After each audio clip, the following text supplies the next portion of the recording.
How this actually started from the perspective of politics and bankers. And politics and bankers are part of the same, they're different sides of the same coin. How many of you have heard of something called the Community Reinvestment Act? No.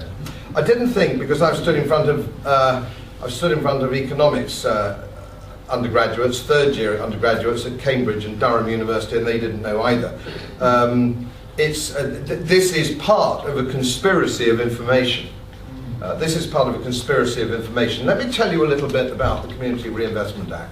It was inaugurated in America in the 1970s under the Carter administration, and it's still, up until quite recently, was in place with a significant number of amendments as we went through, as the United States went through. But this is when it started to go wrong. The Community Reinvestment Act decided that it would be a good thing, a noble ideal, for more Americans to own their own homes. And I think the Thatcher Revolution and council houses came with that as well. I don't think there's probably many people here who don't believe that it would be a better world if more people owned their own property, that have a more stake in society, and generally things would be a lot better for that. I'm talking about affordable homes. And that's what the Americans thought. That's what the Americans thought. And they brought in the Community Reinvestment Act, and this is where it started to go badly, as it was bound to do.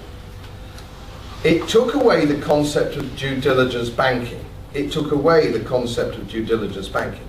It meant that it was not possible for a bank to refuse a loan on the basis of your ability to repay, or whatever that ability may have been, whether that is a credit record, where you live, what your salary is, what your work history is, so on and so forth. It was taken away. It became illegal to do that. Once you get rid of due diligence in banking, you're then going to have a very serious problem. So we have a situation growing where the Fed are producing money, the Fed are printing money, the money is being fed to the central bank, so the central bank is the holder of that money, and the money supply is controlled by the Fed or by the Bank of England, and it's fed into the banking system. So you've then given the banking system are now awash with money. They're awash with money. And with all this money, you've taken away due diligence in banking.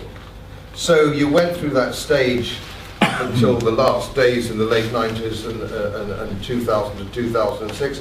It didn't matter where you were in the world, you could go into your bank and you could borrow pretty much anything you liked, just on the nod, and walk out with the money, providing there was an asset for it. And in most cases, of course, it was mortgages for domestic property. Then you get your asset bubble. You get this huge bubble, and asset prices, and of course property in the United States, and Spain is no different. The property prices go through the roof, which are unsustainable. It's an asset bubble.